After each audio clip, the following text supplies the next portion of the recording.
গণতান্ত্রিক সমাজ সেই সংগ্রামের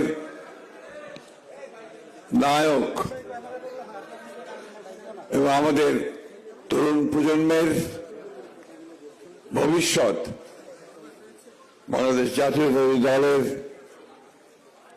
ভারপ্রাপ্ত চেয়ারম্যান জনাব তারেক রহমান এখানে উপস্থিত আছেন বিএনপি জাতীয় স্থায়ী কমিটির সদস্যবৃন্দ, বিএনপি কেন্দ্রীয় নেতৃবৃন্দ, জেটেবের কেন্দ্রীয় নেতৃবৃন্দ এবং জেটেবের প্রকৌশলী ভাইয়েরা।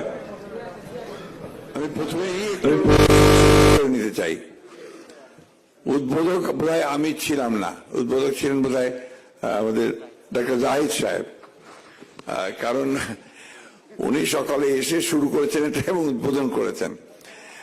আমি এই সেশনে এসে আমাকে বলা হয়েছিল, আমি এই সেশনে এসেছি। জেটেবের কে আমি চিনি ওই ফখরুলকে দিয়ে, তার আগে আমি চিনতাম না, জানতাম না। আর এই চলমান গণতান্ত্রিক আন্দোলনে এমন কোন আন্দোলন নেই, এমন কোন সভা নেই, এমন কোন মিছিল নেই যেখানে আমি ফখরুলকে দেখিনি। এমনকি একসাথে জেলেও দেখেছি, জেলেও, কারাগারেও। এবং আমার যেটা মনে হয় যে আজকে যেটা যেখানে এসে পৌঁছেছে এটার প্রাণ হচ্ছে ফখরুল। এই কথাটা বললাম এই জন্যে, যার যেটা প্রাপ্য তাকে সেটি যদি না দেয় সেটা খুব অন্যায় করা হবে। প্রিয় সহকর্মীবৃন্দ, আমি প্রথমেই শ্রদ্ধা এবং সম্মান জানাতে চাই আমাদের এই ফ্যাসিস্ট বিরোধী আন্দোলনে যারা শহীদ হয়েছেন, বিশেষ করে জেটেবের 3 জন শহীদ হয়েছেন তাদেরকে। সহমর্মিতা জানাতে চাই প্রায় 20,000 আহত ভাইদেরকে যারা এই যুদ্ধে, এই সংগ্রামে আহত হয়েছেন। এবং একই সঙ্গে আজকে পরম শ্রদ্ধা ভরে সম্মান জানাতে চাই আমাদের স্বাধীনতার ঘোষক, বহুদলীয় গণতন্ত্রের পুনঃপ্রবর্তক এবং আধুনিক সমৃদ্ধ বাংলাদেশের রূপকার শহীদ প্রেসিডেন্ট জিয়াউর রহমানকে, গণতন্ত্রের আপসীর নেত্রী আমাদের চেয়ারপারসন দেশনেত্রী বেগম খালেদা জিয়াকে এবং দেশের এবং বিএনপির অগণিত নেতা কর্মী যারা বিগত 18 বছরে এই ফ্যাসিবাদের নির্যাতনে নিহত হয়েছেন, শহীদ হয়েছেন, আহত হয়েছেন এবং নির্যাতিত হয়েছেন।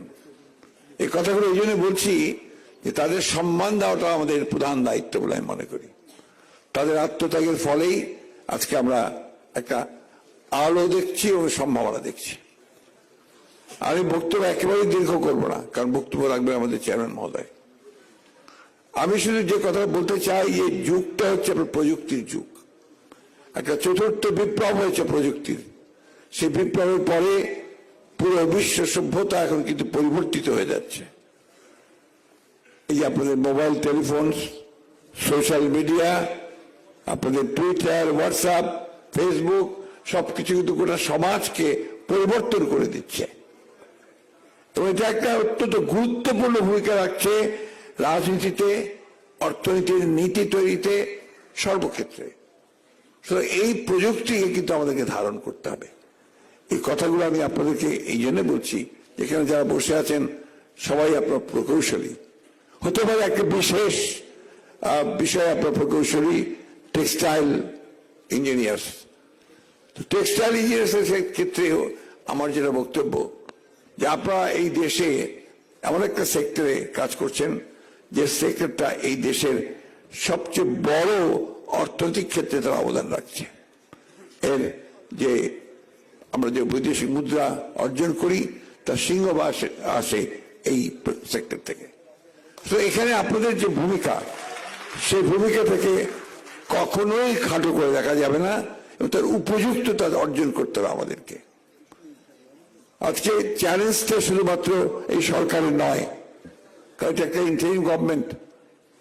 চ্যালেঞ্জ কিন্তু আপনাদের সামনে। কারণ সামনের দিকে যে সরকার আসছে সে সরকার আপনাদেরকে তৈরি করতে হবে। সেই সরকার জাতীয়তাবাদের তারেক রহমানের নেতৃত্বের সরকার তৈরি হবে। সেইখানে আমরা যেন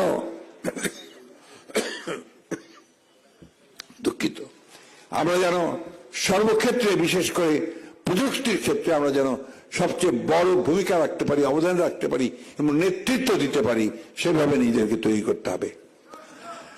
একটা তো কঠিন সময় পার করছি আমরা। এই সময়টা একটু সতর্কতার সঙ্গে আমাদেরকে অতিক্রম করতে হবে। আমাদের বিএনপিকে নেতৃত্ব দিতে হবে এবং সাফল্য অর্জন করতে হবে। আজকে ইন্টারিম গভর্নমেন্ট, প্লিজ, আজকে ইন্টারিম গভর্নমেন্ট তা আমাদের সমগ্র বাংলাদেশে, বিশেষ করে ছাত্র জনতার সমর্থিত, তাদের দ্বারা এই সরকার গঠিত হয়েছে। তাদের দায়িত্ব সুনির্দিষ্ট বলা আছে, তারা কি ইন্টারিম গভর্নমেন্ট, অর্থাৎ একটা নির্বাচনের মাধ্যমে সরকার পরিবর্তনের পর্যন্ত তারা এই দায়িত্ব পালন করবেন। এবং ছাত্র জনতাই তাদের উপর সেই দায়িত্ব অর্পণ করেছে যে তারা কতগুলো মৌলিক বিষয়ে যে সমস্যাগুলো আছে সেই সমস্যাগুলোকে দূর করে সংস্কার সাধন করে একটা উপযুক্ত সুষ্ঠু নির্বাচনের পরিবেশ তৈরি করে দেবেন। তারা কাজ করেছেন, কাজ করে চলেছেন, আমরা তাদেরকে সমর্থন দিচ্ছি।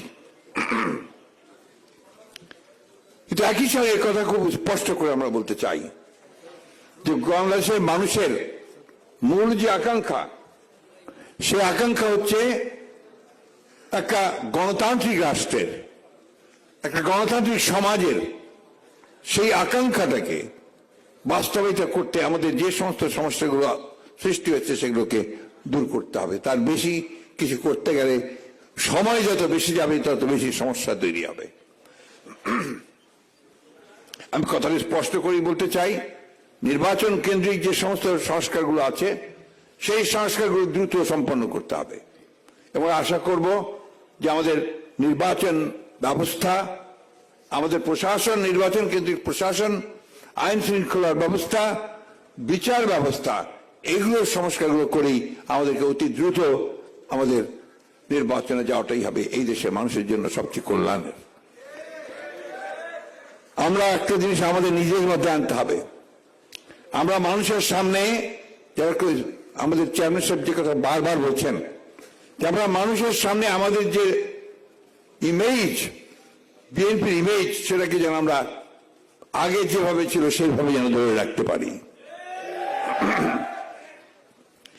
এটা আমাদেরকে রাখতে হবে, মানুষের সঙ্গে থাকতে হবে, তাই সুখে দুঃখে পাশে থাকতে হবে, আর সমস্ত অন্যায়কে প্রতিরোধ করতে হবে এবং অন্যায়ের বিরুদ্ধে দাঁড়াতে হবে। প্রিয় সহকর্মীবৃন্দ, আমি আর সময় নেব না, শুধু এইটুকু বলতে চাই যে আজকে আমাদের চেয়ারম্যান, ভারপ্রাপ্ত চেয়ারম্যান তারেক রহমানের নেতৃত্বে আমরা এতদিন লড়াই করেছি, সংগ্রাম করেছি, আরো লড়াই করছি গণতন্ত্রকে পুরস্কারের জন্য। এই লড়াইয়ে যেন আমরা কখনো পিছিয়ে না পারি সেই কথাটা মনে রেখে আমরা সামনের দিকে এগিয়ে যাবো ইনশাআল্লাহ। আসসালামু আলাইকুম।